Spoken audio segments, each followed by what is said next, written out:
Hola, ¿qué tal? Bienvenidos sean todos y todas a Ojalá.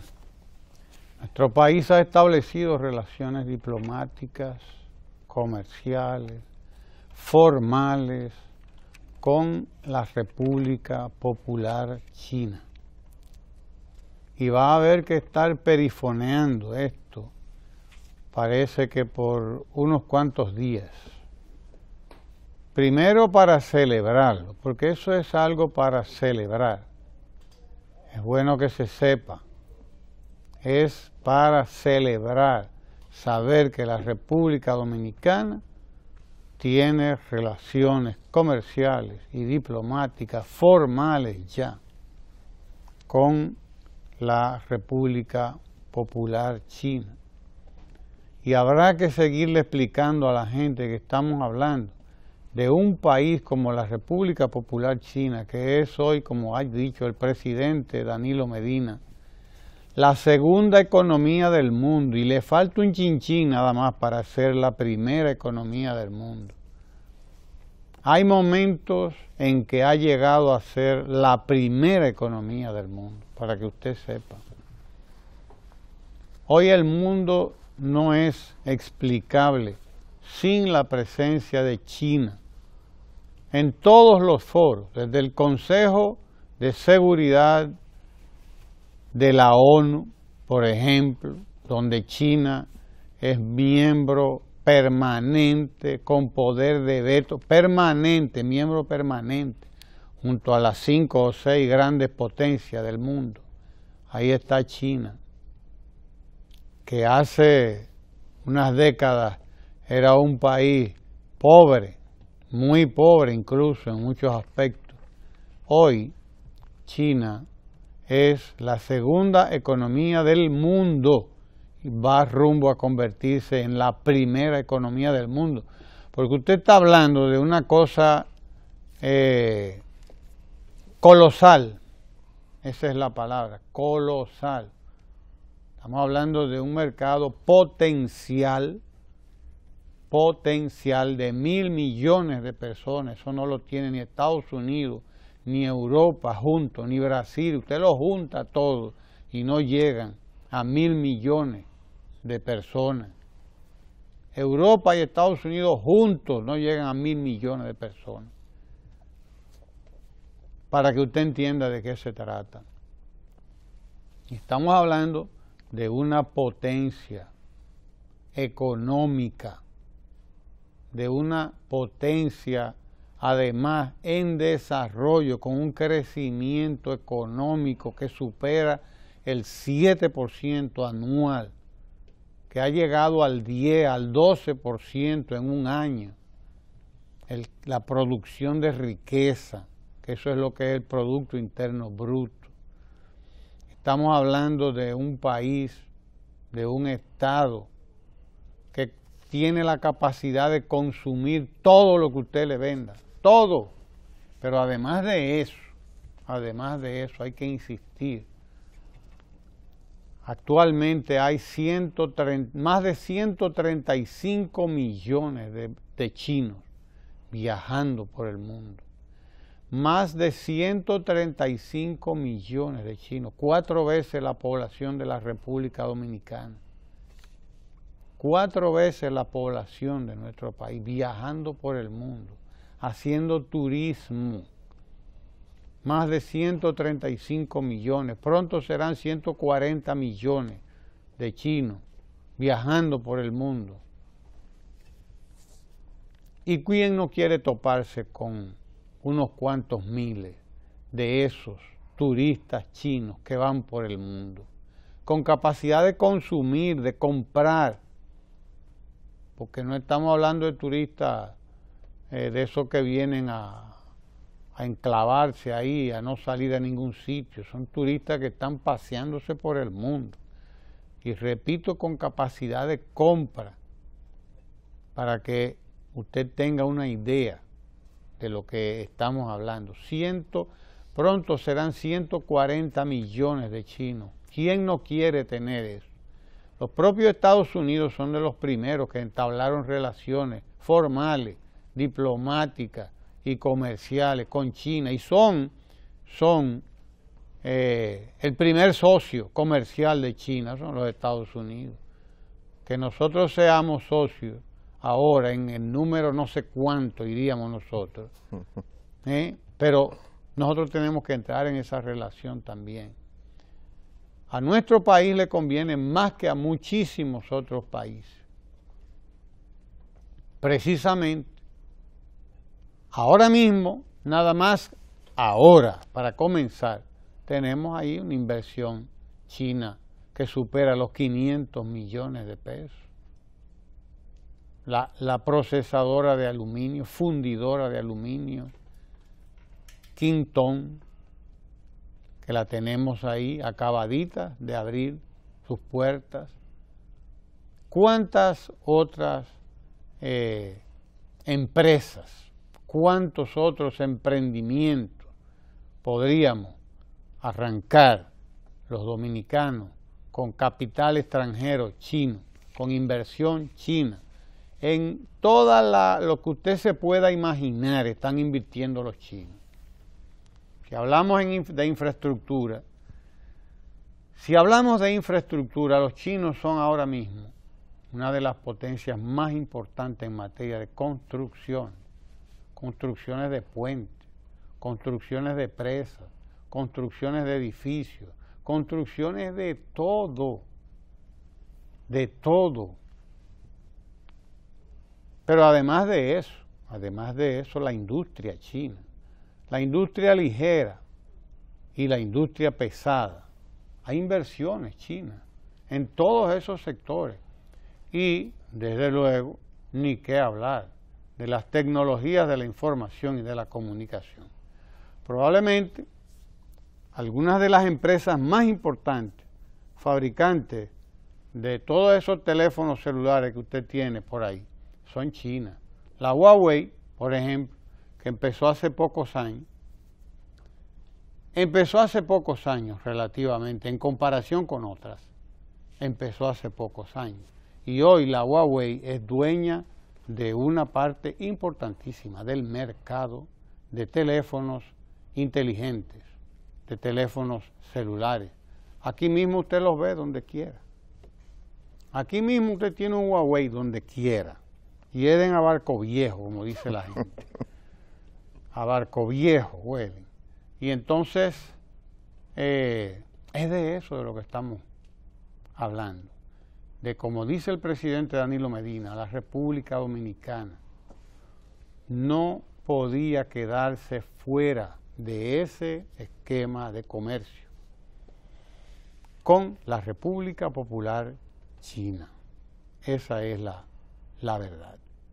Y la decisión le tocó tomarla al presidente de la República, al presidente Danilo Medina, le correspondió tomar esa decisión de abrir relaciones diplomáticas y comerciales a la República Dominicana con la República Popular China, uno de los socios comerciales y de los mercados potenciales más importantes del mundo. Ahora mismo no hay, prácticamente en América Latina son muy pocos los estados, quizás Nicaragua, creo. Costa Rica ya rompió hace tiempo, abrió sus relaciones con la República Popular China, y así son 2 o 3 países los que no tienen todavía relaciones diplomáticas y comerciales con la República Popular China. Un país enorme, vasto, que ha hecho una revolución. Y no es una revolución socialista la que ha hecho, para que entendamos. Es una revolución capitalista.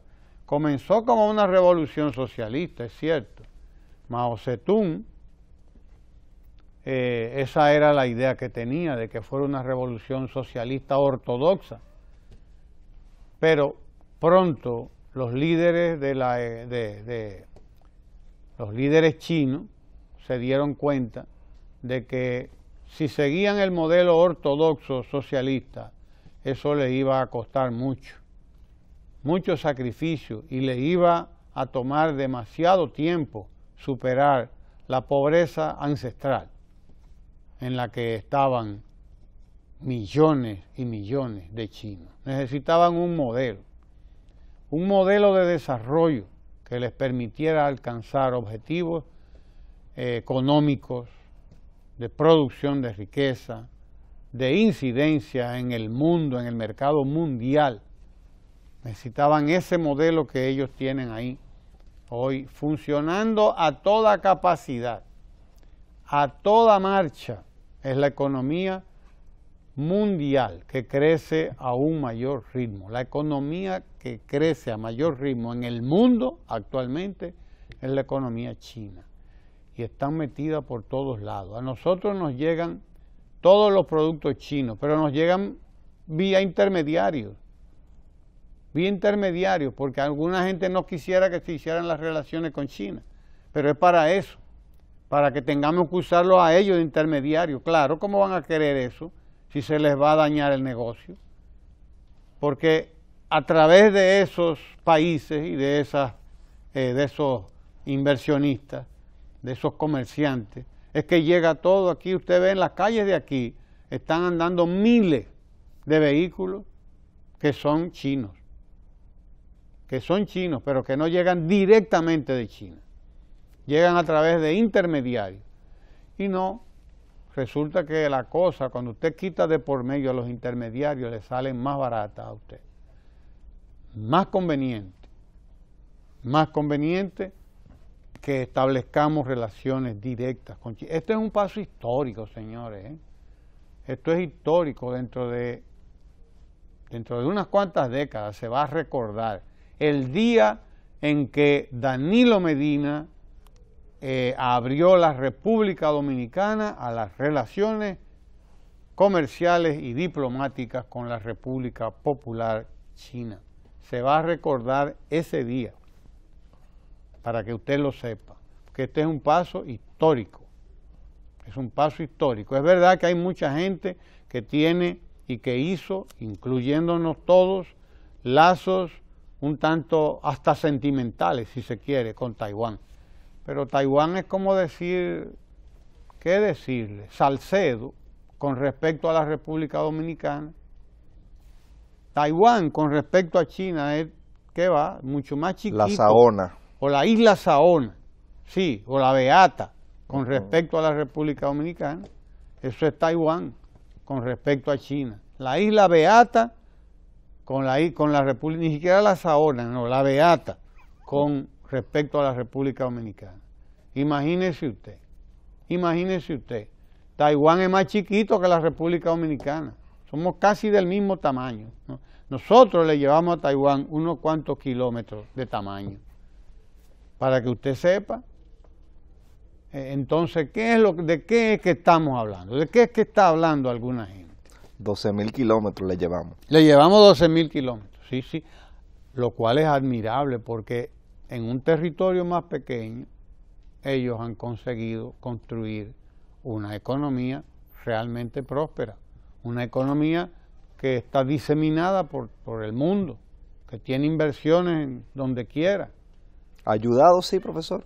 Ayudados, desde Sí. luego son parte del Plan Marshall y de esa política de la Guerra Fría que quiso que Taiwán fuera una base militar de Estados Unidos, ahí. Y bueno, ahí los Estados Unidos invirtieron cualquier cantidad de dinero que fue aprovechada por los capitalistas de Taiwán, de Chiang Kai-shek, ¿entiendes? Y aprovecharon eso y se convirtieron en una potencia, pero nosotros lo que tenemos que hacer es convertirnos nosotros, seguir el ejemplo de Taiwán, convertirnos nosotros también en una potencia, pero nosotros no nos vamos a convertir en una potencia negociando con Taiwán. Es imposible. No es con Taiwán, negociando con Taiwán, que nos vamos a convertir en una potencia económica. No, es negociando con China, que tiene 1.000 millones de habitantes. 1.000 millones. No con los 10 millones de Taiwán, imagínate, 1.000 a 10. Sí, porque los taiwaneses deben andar por ahí, alrededor de los 10 millones de habitantes. Aquel tiene 1.300 millones de habitantes, aquel gigante. 23 tiene Taiwán. Taiwán, ¿tiene el doble de nosotros? Sí. Bueno, ya usted ve, hay que aprender de ellos también, porque nosotros somos 10 aquí y no cabemos. Somos 10 y no cabemos. Somos 10 y hemos acabado con todo. No nos queda una loma que no la hayamos pelado. No queda una loma que no la hayamos pelado. Porque ese es el problema de la pobreza, que la pobreza todo lo acaba, todo lo daña. La pobreza es uno de los grandes, o quizás el peor de los males que pueda haber en un país. Pero nosotros no vamos a acabar con nuestra pobreza negociando con Taiwán. Es negociando con China y con todas esas economías grandes. Nosotros tenemos que abrirle paso a nuestros productos hacia la China y hacia donde quiera que sea, como lo hace cualquiera, como lo están haciendo todos los demás países. Tenemos derecho. ¿Por qué tenemos que circunscribirnos al mercadito chiquito de Taiwán, que ni siquiera con ese hemos podido lidiar? No, nosotros tenemos que tener la mira puesta en lo grande. Nosotros tenemos que apuntar a 140 millones de chinos, que pronto serán 140 millones de chinos que andan por el mundo, porque nosotros los necesitamos aquí como turistas también. Los necesitamos aquí como turistas. De modo que no sé por qué aquí hay mucha gente que se escandaliza con estas cosas, cuando este es un negocio. Esto es negocio, señores, además. No se trata de cuestiones de nostalgia, porque a mí me caían bien los taiwaneses. No se trata de cuestiones de nostalgia, porque los taiwaneses nos ayudaron en esto, nos ayudaron en lo otro, sí, nos ayudaban, pero era a cambio de, porque tampoco era de gratis que nos ayudaban, vamos a ser sinceros, vamos a ponernos claros, no era de gratis. La ayuda de Taiwán no es gratis. Lo primero que dice Taiwán es que te ayudo, siempre y cuando tú no reconozcas al Estado Popular Chino, a la República Popular China. Siempre y cuando tú no tengas relaciones con ellos, yo te ayudo. Entonces es una ayuda condicionada, totalmente condicionada. ¿De qué estamos hablando? Entonces, esto no es un asunto de nostalgia y de toda esa... No. No se trata de eso, ni de sensiblería. Es un asunto de cuarto en mano. ¿Me entiendes? Es una cuestión de beneficio, de dónde tengo un mercado más grande, de dónde puedo invertir más, de dónde pueden invertir más aquí también. Vamos a poner las cosas bien claras. Ha hecho el presidente Danilo Medina, ha dado un paso histórico que no lo dio ningún gobierno anterior, ninguno. Bueno, quizás no estaban maduras las condiciones, dirán algunos, pero yo entiendo que pudimos haberlo hecho antes, Ahora, le tocó al presidente Danilo Medina tomar la decisión, como le tocó implantar la jornada escolar tan extendida, como le tocó romper Corozo para que se construyera Punta Catalina, que ahí está a casi un 90% ya, y como le ha tocado tomar otras decisiones, ha sido a él que le ha tocado, y él las ha tomado valientemente y además certeramente, con toda la certeza del mundo y con todas las posibilidades de éxito del mundo. Eso debe recalcarse. Sí, profesor. Bienvenido, Sergio, adelante.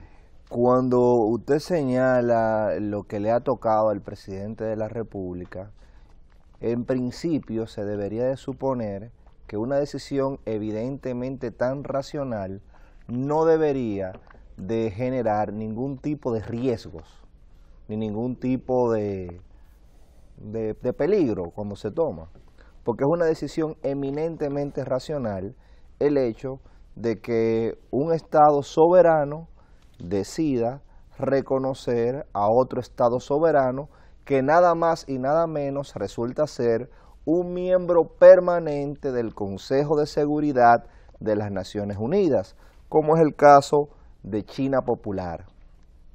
Para que los que nos están escuchando estén un poquito más edificados de lo que queremos decir cuando decimos que China Popular es un miembro permanente del Consejo de Seguridad de las Naciones Unidas, Vale recordar que después de la Segunda Guerra Mundial, en San Francisco, los principales estados del mundo se organizaron, crearon una organización que buscara aglutinar a la comunidad internacional y evitar que se produjera una nueva conflagración mundial que generara tantas pérdidas. Entonces, en ese entendido, se creó la Organización de las Naciones Unidas, que supuestamente iba a reconocer en plano de igualdad a todos los estados. Pero como había una realidad material que se imponía, y era que las grandes potencias ganadoras de la guerra no iban a permitir igualdad de estados, se creó una igualdad de estados, pero con un Consejo de Seguridad permanente, donde habían 5 miembros que tenían el poder de veto. ¿Qué significa el poder de veto?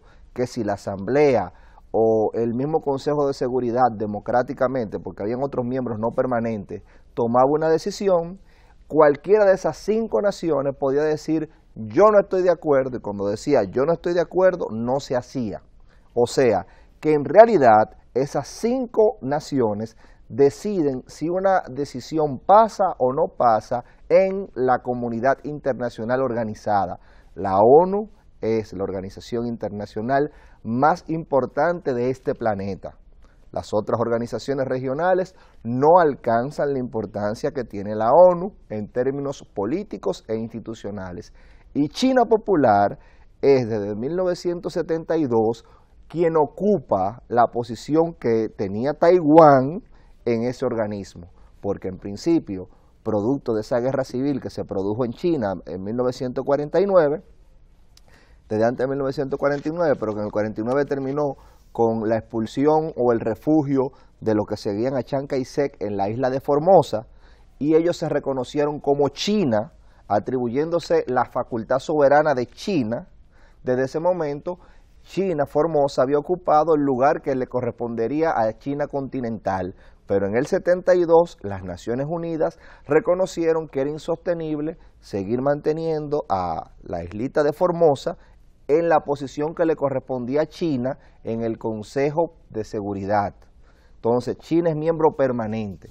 Entonces, desde el punto de vista de las relaciones internacionales, es un absurdo que se critique que República Dominicana está reconociendo que esa China que ocupa un lugar en el Consejo de Seguridad es un Estado, porque en términos jurídicos lo que ha pasado es que República Dominicana, como un Estado soberano, o sea, una organización política que está en una comunidad y que tiene la máxima autoridad en esa comunidad, reconoce que esa China continental es una organización política que en su comunidad tiene el máximo estatus. Entonces, ese acto soberano de la República Dominicana de reconocer que esa China continental, o sea, no es un Estado soberano cualquiera, sino un Estado miembro del Consejo de Seguridad, un Estado, pero no miembro del Consejo de Seguridad como puede ser México o puede ser la misma República Dominicana, sino un miembro permanente, que como dijimos tiene derecho de veto. Nosotros reconocer eso, se dice que es un atentado a la estabilidad regional.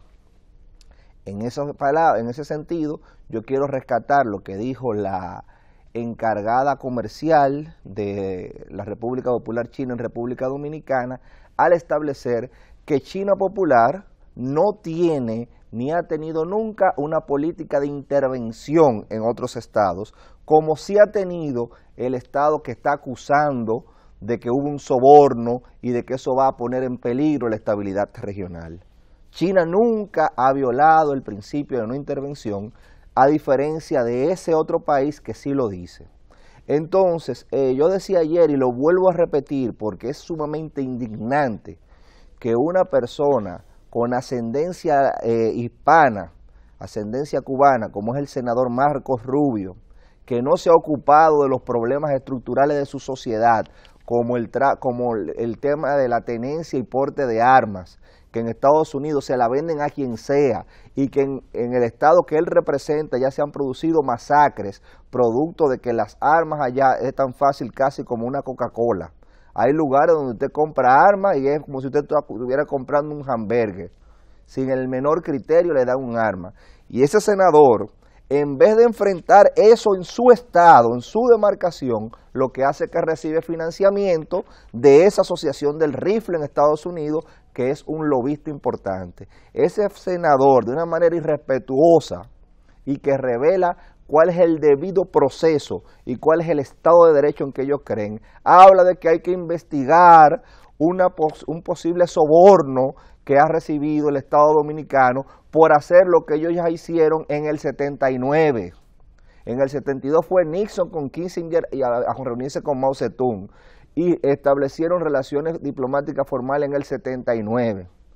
Entonces, este senador dice que hubo un posible soborno, que es una cuestión extraña, que República Dominicana haya pasado a ser de los 20 estados que apoyaba a la isla de Formosa, a apoyar a la China continental, que es el estado que reconoce las Naciones Unidas y que tiene un miembro permanente en ese consejo. Pero no es que lo estamos apoyando, es que estamos reconociendo que China es un estado y establecemos relaciones diplomáticas con ellos. Como lo hizo Estados Unidos. Como lo hizo Estados Unidos en el 79. Años. Entonces, casi yo veo 40 años. que quieren decir y quieren dejar colar como que hay un acuerdo de 3.000 millones de dólares, como dijo el presidente. Ojalá no sean 3.000, ojalá sean más. Pero resulta que el establecimiento o el reconocimiento de un Estado lo hace el Poder Ejecutivo, pero un préstamo, un financiamiento tiene que pasar por el Congreso. O sea, ¿cómo confunden, cómo tiran una bola para que pase todo junto con esa bola y dejar caer una serie de cosas que son completamente absurdas? Porque eso es un verdadero absurdo, decir que ya se hizo un acuerdo, que hay un soborno, cuando la decisión es eminentemente racional. El único estado de Europa que reconoce a la isla de Formosa como China es el Estado del Vaticano. Y vaya usted a ver qué tipo de Estado, porque el Estado del Vaticano es una ficción jurídica que existe en 1 kilómetro cuadrado. Entonces, con el respeto y la trascendencia que puede tener el Estado del Vaticano por su influencia religiosa, el Estado Vaticano es un Estado anómalo, no es un Estado propiamente dicho con población. Es un Estado que, como dije, es una ficción jurídica y es el único Estado de Europa que reconoce a la isla de Formosa. Como dijimos, el Estado del que es senador Marcos Rubio no reconoce a Formosa como un Estado, pero él quiere que nosotros sí. Entonces yo voy a irme porque yo digo que la decisión del presidente Medina es una decisión responsable y me alegra que en esta ocasión los principales líderes políticos han reconocido eso, o algunos de los principales líderes políticos. El presidente Leonel Fernández lo ha dicho, el expresidente Leonel Fernández lo ha dicho, el ex candidato del PRM Luis Abinader lo ha dicho. Es evidente, pero aquí nos encontramos que cosas evidentes la gente también lo niega.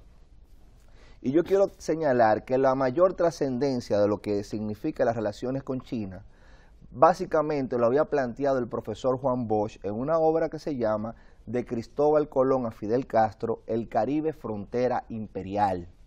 Cuando él señalaba que este rincón del planeta, que estaba colocado en una posición privilegiada y que venía desde las costas de Venezuela, así en un arco, subiendo y tomando todo ese pedazo de mar, había sido el lugar de disputa de los imperios por su posición estratégica.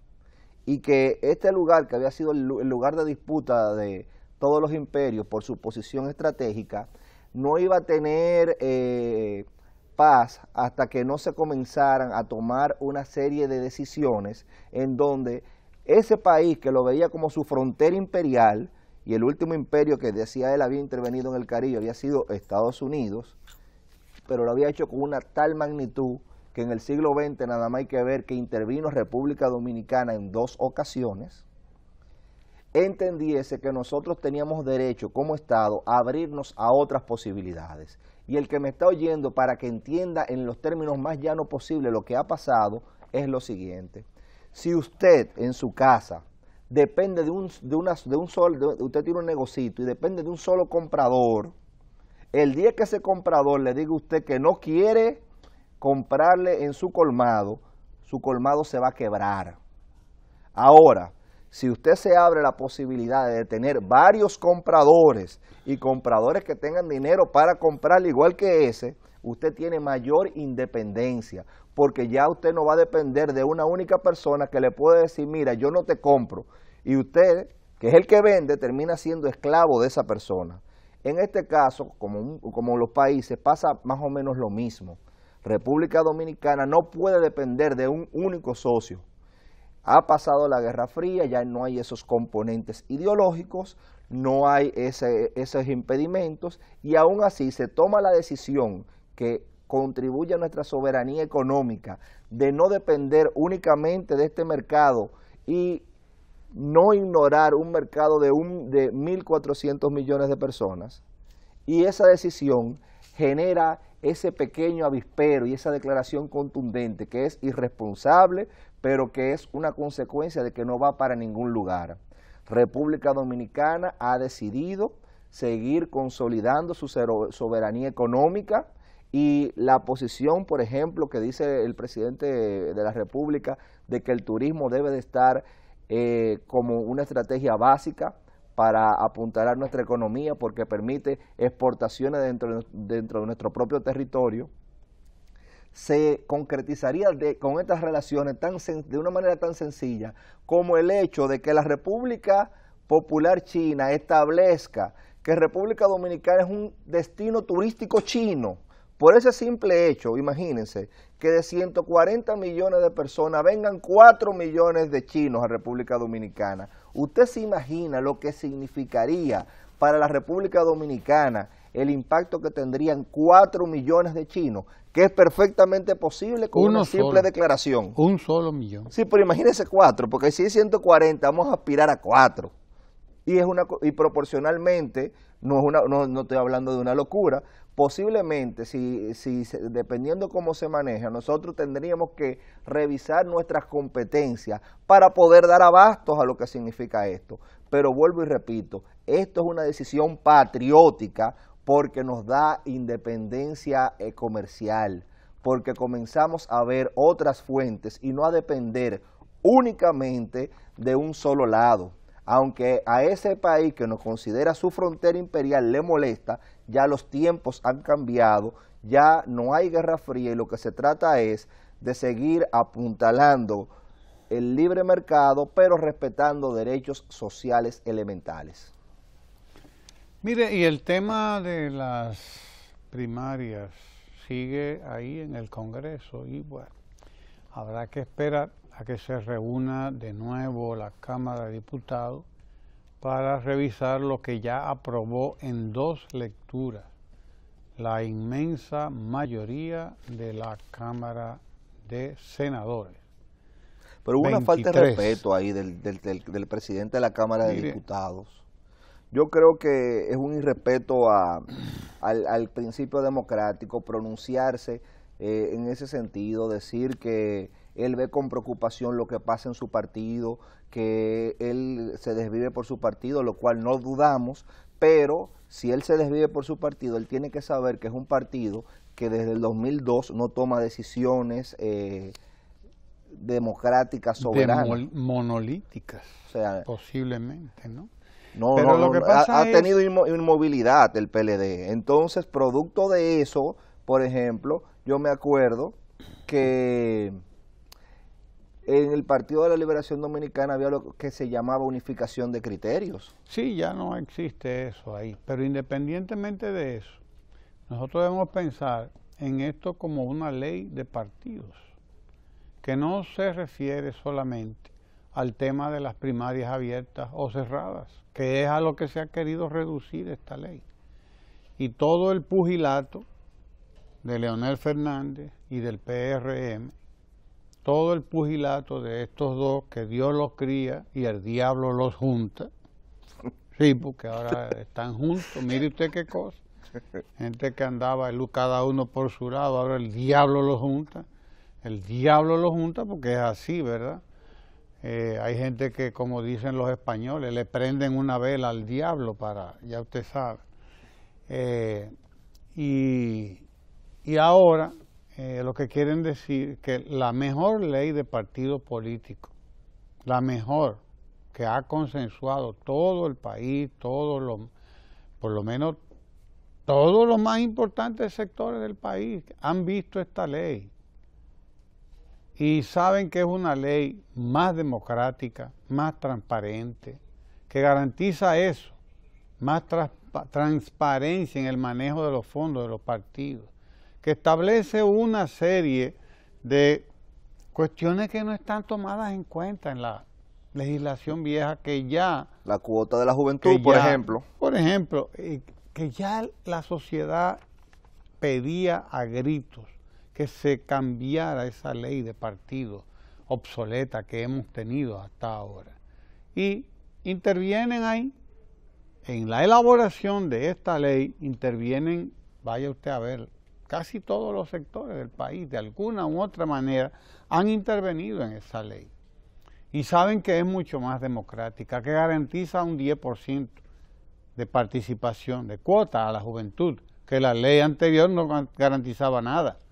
Un 10% de cuota de participación a la juventud, un 40% de participación a la mujer, porque hablan nada más que de las primarias abiertas o cerradas. No, todo eso también está contemplado en esa ley. Un régimen de financiación. 40% de participación, se aumenta la cuota de participación de la mujer del 33 al 40%. Pero un régimen de financiamiento, sobre la financiación de los partidos políticos en la precampaña, ¿cuánto se va a reglamentar? ¿Cuánto en una precampaña se puede aportar o no? Un candidato puede hacerlo. Un régimen de cómo se va a llevar la campaña. Una se cuenta prohíbe única. La campaña sucia también, que ha sido un elemento recurrente por algunos sectores en República Dominicana, sí. Y eso se regula. Una ley que prohíbe la campaña sucia. La propaganda también, el uso de la propaganda para que no se inunden completamente las calles. O sea, es una ley necesaria a la República Dominicana que se circunscribe en un falso debate, y por eso decía que para mí era un irrespeto. Cuando el PRM se reunió para fijar su posición sobre la ley de partidos, porque uno de los sectores preponderantes de ese partido, el cabeza Hipólito Mejía, dice que a él no se lo comunicaron. O sea, no hubo una reunión democrática en los partidos que están diciendo que se oponen a la ley de partidos. Entonces ellos defienden la democracia. Yo había una persona diciéndome que aunque en el Senado tenían los votos y la aprobación, era un abuso que se aprobara de esa manera en el Senado. Y yo me quedé pensando y le dije, pero háblame de la representatividad de quienes votaron en el Senado, porque yo tengo entendido que para ser senador hay que sacar la máxima cantidad de votos absoluta en una provincia. Y todo por miedo, como dice el poema de Pedro Mir, al portaaviones intrépido. Tú, surto ahí en la rada de Santo Domingo, solo por miedo al pueblo, Así, esta es una ley que no se ha aprobado de manera unánime por el miedo que tienen la oposición, a la cual ahora se agrega Leonel Fernández con su grupito. A esa oposición tiene miedo a que en unas primarias abiertas cosas veredes le cuenten, sí, claro, le cuenten los votos que tienen. Bueno, pero usted puede tener hoy una cantidad, pero mañana puede tener otra. Lo que es igual no es ventaja. Lo que establece esta ley es que el padrón que se utilice, que el padrón a utilizar en las primarias de los partidos sea el mismo padrón. El padrón con el que nos manejamos todos, el padrón que nos ha costado lo que nos ha costado, con el que votamos cada 4 años. En donde no hay muertos. Exacto, no el padroncillo que usted fabricó con su gente, mandándola a recoger firmas. No, mandando su gente, la suya, a recoger firmas y cédulas por ahí, utilizando todos los recursos que hemos utilizado para eso. Ese es un padroncillo que no es un padroncillo confiable, que ha traído como consecuencia todas las desgracias que nosotros hemos visto. Porque a las que hemos visto son todas las desgracias que se han provocado en los partidos con el sistema de las primarias cerradas. No es con las abiertas. Aquí las abiertas no se han utilizado prácticamente nunca. Nunca. Hubo una vez que se hizo algo que parecía primarias abiertas, ¿no? Hubo una vez. Hubo un intento. Un intento. Pero no se llegó Pero nunca a establecer. No se ha llegado Fue nunca. Un intento. Nunca se ha establecido aquí. Hemos utilizado el padrón abierto de la Junta Central Electoral solamente para las elecciones normales. Pero no, estos señores de la oposición persisten en que no, que nos quedemos en el sistema viejo. Y ellos son los que han retrancado, los que han trancado y requetetrancado la ley de partidos políticos, porque son ellos los que se han opuesto a la modificación de la ley. Es lamentable porque es una ley que hace falta en la República Dominicana. Es una ley que mete en cintura, o por lo menos lo va a establecer ahí, para que se respete. Si se respeta la ley, se mete en cintura aquí a todo el mundo, a todos estos partidos políticos. Pero sobre todo lleva transparencia al manejo de los fondos públicos y de los fondos de los partidos. Que no hay transparencia, señores. Hasta ahora no ha habido transparencia en el manejo de los fondos. Lo que pasa es que eso quita discrecionalidad. Es una ley que pone, sí, quita discrecionalidad, pone límites al manejo de los fondos. Y entonces ahí está. A eso es a lo que se opone esta gente, señores.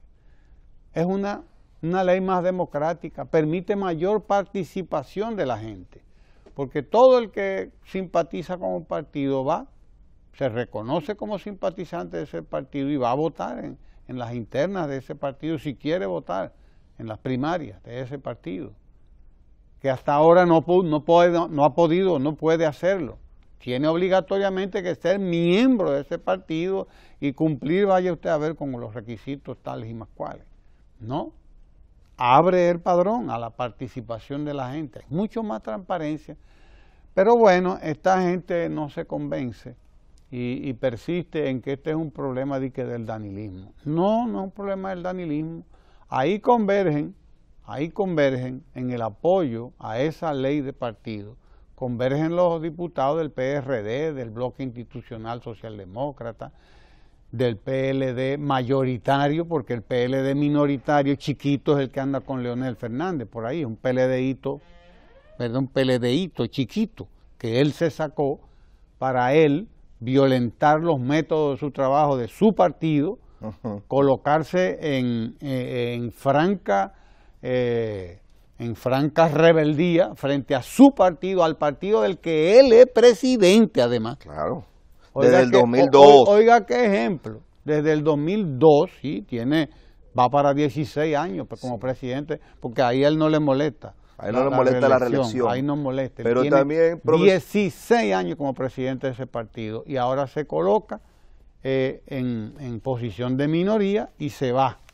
Prácticamente abandona el partido, siendo él el presidente de ese partido, y se va con su grupito a establecer su propia línea política.